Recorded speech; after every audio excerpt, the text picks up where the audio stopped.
বন্ধুসকল আমি পলম নকৰি আমাৰ ভিডিওটোৰ ফালে আগবাঢ়িছো। আজি আমি কাৰেক্ট টেন্সৰ প্ৰথম সেন্টেন্সটো লৈছো যে it is time he go to bed. এতিয়া ইট ইজ টাইম সাধাৰণতে আমাৰ ইট ইজ টাইম এই অংশৰে আৰম্ভ হোৱা যিবিলাক সেন্টেন্স আছে এই সেন্টেন্স বিলাক যেতিয়া আমি কাৰেক্ট কৰিব লাগে, যেতিয়া আমি এটো শুদ্ধ কৰিব লাগে, আমি জানো যে ইট ইজ টাইমেৰে আৰম্ভ হোৱা বাক্যবিলাকৰ ব্ৰেকেটত যিটো মেইন ভাৰ্ব থাকে সেই মেইন ভাৰ্বটো সদায় সিম্পল পাস্ট টেন্সত ব্যৱহাৰ কৰা হয়। গতিকে আমাৰ ইয়াৰ আনসাৰটো কি হ'ব যে আমি গো ভাৰ্বৰ পাস্ট ফৰ্মটো ব্যৱহাৰ কৰিব লাগিব আৰু গো ভাৰ্বৰ পাস্ট টেন্সৰ ফৰ্মটো ব্যৱহাৰ কৰিলে আমাৰ সেন্টেন্সটো শুদ্ধ হ'ব।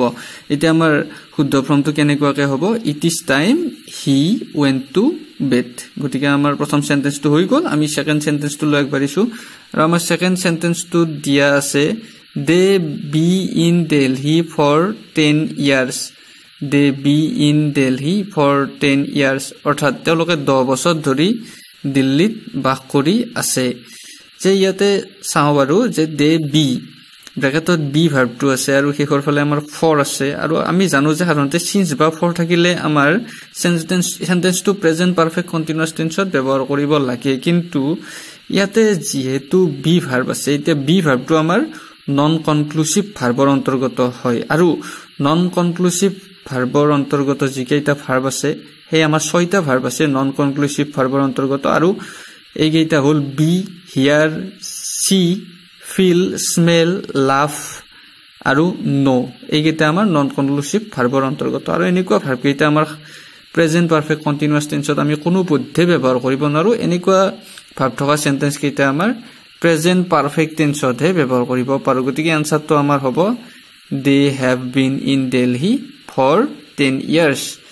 আমাৰ থাৰ্ড সেন্টেন্সটো লৈ আগবাঢ়িছো। থাৰ্ড সেন্টেন্সটোত আছে I not meet my friend for ages অৰ্থাৎ মই মোৰ বন্ধুজনক বহু বছৰ ধৰি দেখা পোৱা নাই বা দেখা পোৱা নাছিলো। এইটো অৰ্থত আমাৰ চাওঁ যে ইয়াতেও আমাৰ শেষৰ অংশত ফৰ আছে, সেই হিচাপে আমাৰ বাক্যটো প্ৰেজেন্ট পাৰফেক্ট কন্টিনিউয়াস টেন্সত হ'ব যেন লাগে কিন্তু নহয়। কাৰণটো হ'ল কি আমাৰ মিট ভাৰ্বৰ আগত নিগেটিভ ফৰ্ম আছে, নট ব্যৱহাৰ কৰা আছে। গতিকে এইটো সেন্টেন্সটো আমি প্ৰেজেন্ট পাৰফেক্ট টেন্সতেই ব্যৱহাৰ কৰিব লাগিব। প্ৰেজেন্ট পাৰফেক্ট টেন্সত ব্যৱহাৰ কৰিলে আমাৰ বাক্যটো শুদ্ধ হ'ব I have not met my friend for ages.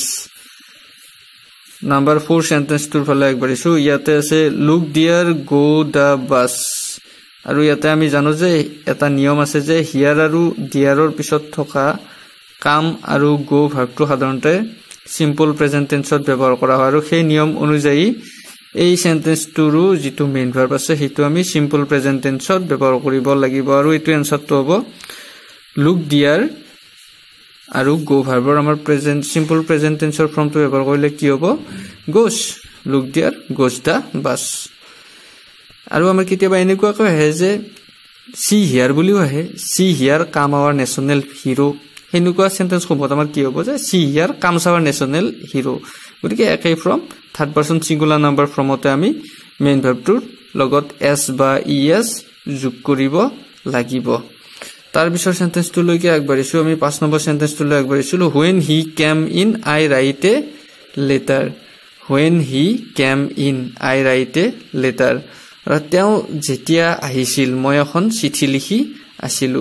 গতিকে আমি এটা নিয়ম পাম যে when শব্দৰে আৰম্ভ হোৱা সেন্টেন্স এটাৰ প্ৰথম অংশটো যদি সিম্পল পাস্ট টেন্সত থাকে তেতিয়া পিছৰ যিটো অংশ থাকে বা পিছৰ যিটো ক্লজ থাকে, আমি জানো যে সেন্টেন্স এটা দুটা ক্লজ থাকে, principal clause and subordinate clause. Principal clause মানে হৈছে মুখ্য বাক্যাংশ আৰু সাবঅৰ্ডিনেট ক্লজ মানে হৈছে গৌণ বাক্যাংশ।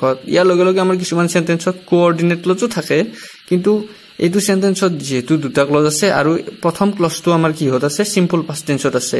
আৰু আমি জানো যে when শব্দৰে আৰম্ভ হোৱা সেন্টেন্সটোৰ প্ৰথম অংশটো যদি সিম্পল পাস্ট টেন্সত থাকে তেতিয়া পিছৰ অংশটো আমাৰ পাস্ট কন্টিনিউয়াস টেন্সত ব্যৱহাৰ কৰিব লাগিব, তেতিয়াহে বাক্যটো শুদ্ধ হ'ব। আৰু এইটো হ'ব এনসাৰটো আমাৰ when he came in I was writing a letter. when he came in I was writing a letter. তাৰে পিছৰ সেন্টেন্সটো লৈ চাওঁ আমি hurry up the taxi wait. hurry up, এটা hurry up শব্দটোৰ অৰ্থটো আমি জানিব লাগিব যে hurry up মানে কি? hurry up মানে হৈছে খৰধৰ কৰা বা ততাতয়া কৰা। গতিকে hurry up the taxi wait আছে মানে কি হ'ব? এইটো আমাৰ কন্টিনিউয়াস ফৰ্মত হ'ব বাক্যটো। গতিকে hurry up the taxi is waiting. Eto amar present continuous tense ot byabar korile bakyotu shuddho hobo. Hurry up, the taxi is waiting. Number 7 sentence to lo ahu, he returned tonight. Gotike ei sentence dekhile amar kenikwa lagibo, he returned tonight. He aji rati upoti ahibo pare. Gotike bakyotu dekhile gom pam je tonight saronte tonight amar কোনবিলাক সেন্টেন্সত ব্যৱহাৰ হয় সাধাৰণতে future continuous টেন্সৰ যিবিলাক বাক্য থাকে তাত আমাৰ two night শব্দটো বিশেষভাৱে প্ৰযোজ্য হয় আৰু সেই কাৰণে এই সেন্টেন্সটো আমি ফিউচাৰ কন্টিনিউয়াস টেন্সতে লিখিব লাগিব এটা ফিউচাৰ কন্টিনিউয়াস টেন্সত বাক্যটা লিখিলে গঠনটো কেনেকুৱাকে হ'ব প্ৰথমতে আমি সাবজেক্ট ব্যৱহাৰ কৰিম তাৰ পিছত আমাৰ shall নাইবা will এই দুটাৰ এটা বহিব তাৰ পিছত বি ভাৰ্বৰ বি ই অংশটো বহিব তাৰ পিছত মেইন ভাৰ্বৰ লগত আমাৰ ing hobo gotike answer to amar kenekwa hobo he will be returning tonight orthat aji rati hi upoti ahibo pare dekhat sentence to amar সহজ যেন লাগে কিন্তু ঠিক তেনেকুৱা ধৰণৰ হয় এটো আমাৰ হয়তো সিম্পল ফিউচাৰত হয় যেন লাগে কিন্তু সিম্পল ফিউচাৰ টেন্সৰ এটো ব্যৱহাৰ কৰিলে আমাৰ বাক্যটো ভুল হ'ব এটো আমি ফিউচাৰ কন্টিনিউয়াস টেন্সত ব্যৱহাৰ কৰিলে বাক্যটো কাৰেক্ট হ'ব ইয়াৰে পিছৰ সেন্টেন্সটো লৈ আগবাঢ়িছো নাম্বাৰ 8 সেন্টেন্সটো লৈ we reach home before the sun sets মানে before the sunset অর্থাৎ সূর্য অস্ত যোৱাৰ আগতে আমি ঘৰ আহি পাইছিলুহি গতিকে ইয়াতে চাও we reach home before the sun sets এইটো আমাৰ সেন্টেন্সটো কোনটো অংশত হ'ব যে এইটো আমাৰ দেখাত বাক্যটো ফিউচাৰ মানে প্ৰেজেন্ট পাৰফেক্ট টেন্সত হয় যেন লাগে কিন্তু আমি প্ৰেজেন্ট পাৰফেক্ট টেন্সত ব্যৱহাৰ কৰিলে বাক্যটো শুদ্ধ নহব এইটো আমাৰ যে সূৰ্যটো অস্ত যোৱাৰ আগতে আমি ঘৰ আহি পামহি বা ঘৰ আহি পাম থুকি পাম এইটো অৰ্থত থুকি পোৱা না কিন্তু পাম হে আমাৰ বাক্যটোৰ লগে লগে আমি অৰ্থটো গম পালো যে এইটো ফিউচাৰ টেন্সৰ অৰ্থ প্ৰকাশ কৰিছে সো এইটো সেন্টেন্সত আমাৰ যেটো মেইন ভাৰ্ব আছে হেতু আমাৰ ফিউচাৰ পাৰফেক্ট টেন্সত ব্যৱহাৰ কৰিলেহে বাক্যটো শুদ্ধ হ'ব গতিকে আনসাৰটো হ'ব এইটো we shall have reached home before the sun sets তাৰে পিছৰ সেন্টেন্সটো লৈ আগবাঢ়িছো নাম্বাৰ 9 সেন্টেন্স অৰ 9 নম্বৰ সেন্টেন্সটো if they invite me I could have gone to the meeting